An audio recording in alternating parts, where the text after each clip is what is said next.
السلام عليكم ورحمة الله وبركاته. حابب النهاردة أبتدي الحلقة بقمة المتعة والإثارة، وهي طبعا حبيبتنا نتيجة الثانوية العامة والثانوية الأزهرية اللي ظهرت امبارح.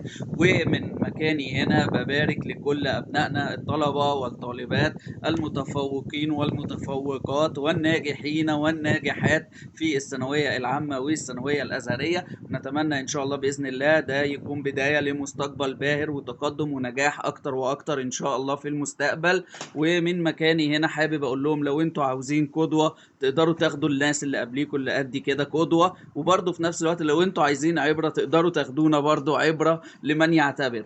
ان شاء الله باذن الله هنبتدي حلقتنا النهارده باول اخبارنا، وهي اخبار الراحلين عن النادي الاهلي. سمعنا مؤخرا ان في لعيبه اوريدي رحلت عن النادي الاهلي. طبعا ده كان يعني ملف مهم جدا جدا في ايد الحسين عموته ان هو يقدر يقرر مين الراحلين. واعتقد يعني النهارده الفرصه الاخيره لكل اللعيبه المحليين اللي هم ما شاركوش مثلا مع المنتخب في كاس العالم، لان اللعيبه الدوليين هتنضم من بكره. فالنهارده اخر فرصه للمحليين، كل واحد حابب يثبت نفسه في ماتش لافيينا الساعه 7 مساء ان شاء الله باذن الله بتوقيت القاهره. تمام. الماتش دوت طبعا كل المحليين اللي موجودين هم اللي هيلعبوا، مش هيشارك الدوليين هيبتدوا ينضموا من بكره ان شاء الله باذن الله في تدريبات النادي الاهلي قبل السفر لاسبانيا ومعسكر اسبانيا. فطبعا من ضمن المحليين او اللعيبه اللي ما شاركتش مثلا في كاس العالم اللي تقرر رحيلهم خلاص، هم اولهم كان جراديشار، خلاص ده رايح سيراميكا كليوباترا. الموضوع بينتهي يعني في اطار الاعلان الرسمي قريبا جدا ان شاء الله باذن الله.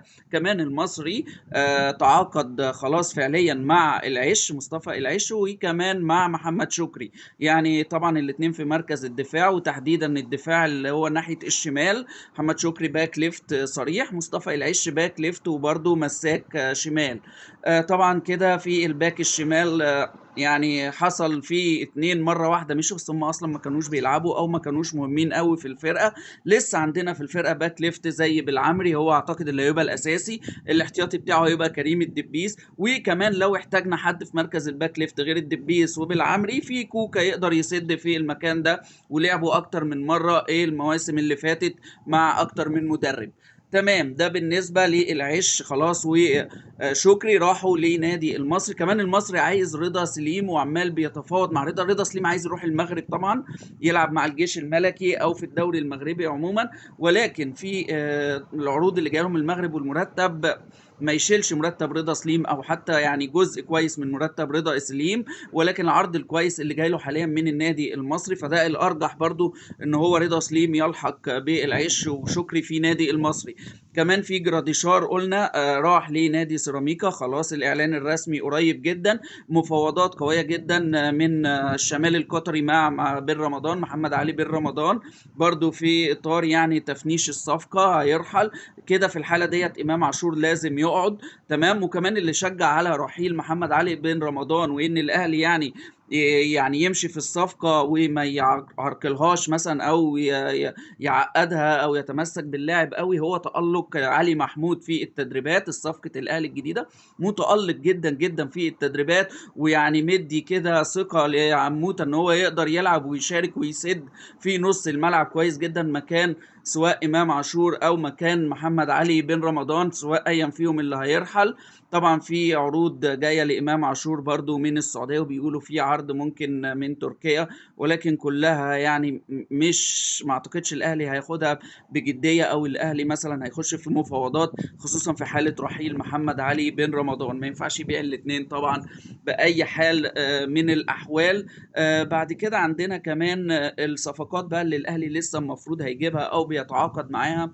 في كلام على اكرم توفيق في نص الملعب، كلمتكم قبل كده في نص الملعب على ان الاهلي ماشيه مثلا ديانج محتاج حد مكانه مع مروان عطيه في نص الملعب، لان مش هينفع مروان عطيه يشيل لوحده في المركز ده. ففي ممكن اكرم توفيق ممكن يجي. طبعا انا مش عايز اكرم توفيق يجي، ولكن هو الخيار المتاح، واحنا محتاجين فعلا حد في المركز دوت.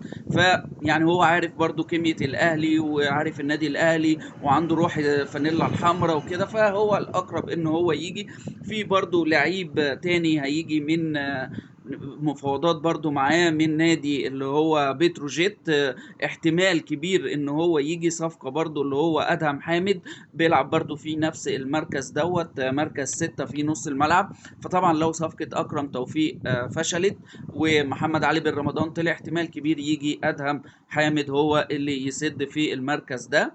كمان عندنا في حامد عبد الله، ده في مركز برضو الجناح، ممكن يجي من نادي انبي، زميل علي محمود وزميل اكتاي، يعني عاوز يجي معاهم برضو، احتمال كبير ان هو ممكن الصفقة ديت تتم. برضو لسه الاهلي فيه مفاوضات. كمان في مركز الدفاع الاهلي بيفاوض منعم وبيفاوض عمر فايد، وطبعا يعني احتمال كبير في يناير الجاي يجي حسام عبد المجيد لتدعيم المكان ده.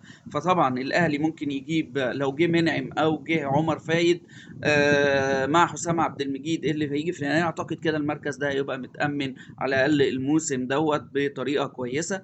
في كلام كمان ان بيراميدز بيحاول ان هو يضم محمد عبد المنعم ويضم كمان مصطفى محمد مهاجم نانت الفرنسي، محمد عبد المنعم مدافع نيس الفرنسي. يعني دي كلها اشاعات لا ترتقي يعني ان احنا نصدقها او نقول ان هي ممكن يكون في فرص قوية ان ده يحصل، ولكن كلام بيتقال مش مؤكد تماما. وخلينا نشوف الايام الجايه هتقول ايه. واعتقد ان محمد عبد المنعم ومصطفى محمد الاثنين مستمرين في اوروبا ومصممين ان هم يكملوا في اوروبا، حتى لو ما بيشاركوش ممكن يتنقلوا لنادي تاني في اوروبا يشاركوا فيه، افضل من ان هم يرجعوا مصر تاني.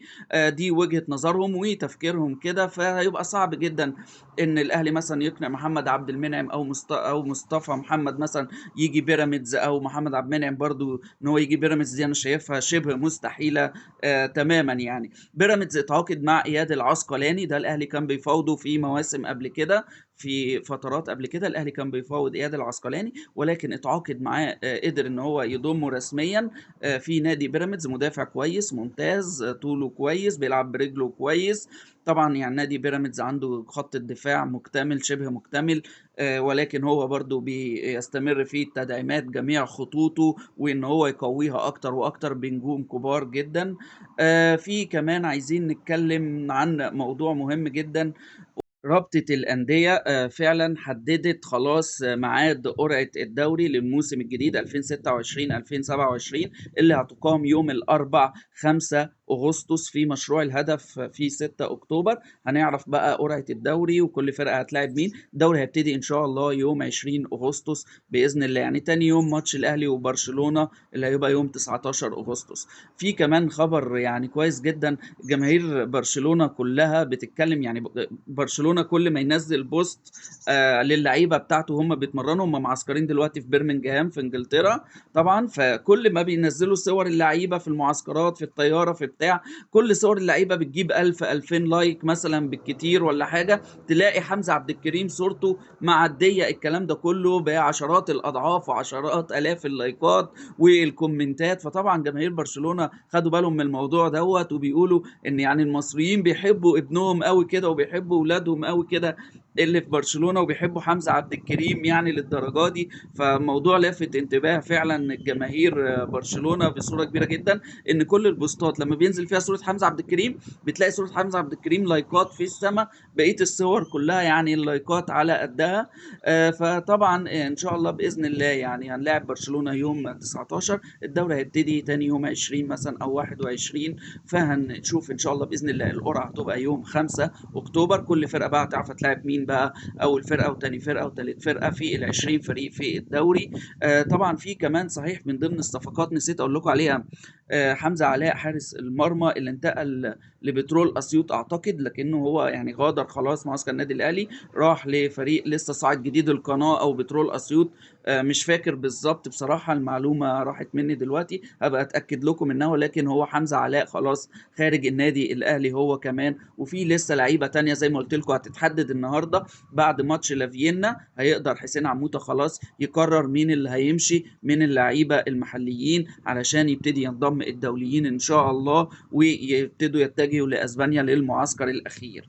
ده كان كل اللي عندنا النهارده، نتمنى تكونوا استفدتوا والحلقه عجبتكم، وان شاء الله باذن الله في الجديد الاخبار الجديده اول ما تيجي اول باول تلاقوها عندنا باذن الله، والى اللقاء.